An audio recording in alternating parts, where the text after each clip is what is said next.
நம்மளுடைய இங்க இருக்கிற குமரவேலுக்கு எங்க பாதுகாப்பு இருக்கும்?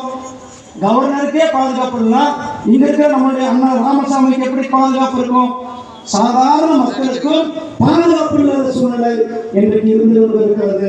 பாதுகாப்பற்ற சூழ்நிலை இருந்து கொண்டிருக்கிறது. சகோதரர்களே, நாம் திராவிட முன்னேற்ற கழகத்தினுடைய ஆட்சியை வீட்டுக்கு அனுப்ப வேண்டும். நம்முடைய பிரதமர் திரு நரேந்திர மோடி அவர்கள் 400க்கும் மேற்பட்ட தொகுதிகளில் வெற்றி பெறுவது உறுதி உறுதி உறுதி செய்யப்பட்டது. அதுல நம்மளுடைய பாராளுமன்ற உறுப்பினர், நம்மளுடைய நாமக்கல் பாராளுமன்ற உறுப்பினர் ஒருவராக இருக்க வேண்டும். அதற்காக பொதுமக்கள் தயாராகி விட்டார்கள். அதுதான் நீங்கள் கொடுக்கும் ஆதரவு. இன்றைக்கு ராசிபுரத்தில் இவ்வளவு பெரிய பேராதரவோடு மக்கள் வெள்ளத்தோடு இந்த யாத்திரை நடந்து கொண்டிருக்கின்றது. பெருமக்களே, சகோதர சகோதரிகளே, இந்த யாத்திரைக்கு மிகப்பெரிய வரவேற்பு அளித்த உங்கள் அனைவருக்கும் என்னுடைய மனமார்ந்த வாழ்த்துக்களையும் பாராட்டுகளையும் தெரிவித்துக் கொண்டு விடைபெறுகிறேன். நன்றி, வணக்கம். ஜெய் ஹிந்த், ஜெய் பாரத்.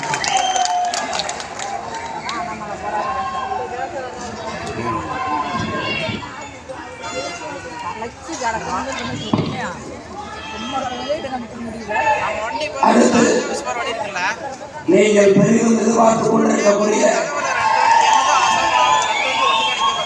பார்வைக்காரர் இல்லாத பற்ற தலைவர் எதிர்காலத்தில் இன்னும் 30 ஆண்டு காலத்திற்கு இந்திய துணைக்கண்டத்து வரலாற்றில் தமிழ்நாட்டு இளைஞர்களை வழிநடத்தக்கூடிய அரசியல் தலைவர் எங்களுடைய பாரதிய ஜனதா கட்சியினுடைய மாநில தலைவர் அண்ணாமலை ஐபிஎஸ் அவர்கள் உங்களுக்கு உரையாற்ற தொடங்குகிறார்.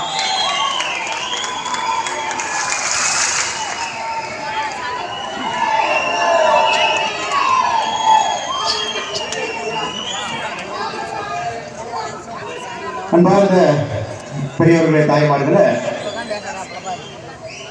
ராசிபுரத்திலே நம்முடைய பாரதிய ஜனதா கட்சியினுடைய எண்மண் எண்மக்கள் யாத்திரை 91வது தொகுதியாக இங்கே வந்திருக்கின்றோம். 50வது நாளாக இந்த யாத்திரை நடந்து கொண்டிருக்கிறது. ஜூலை 28ஆம் தேதி ராமேஸ்வரத்தில் நம்முடைய உள்துறை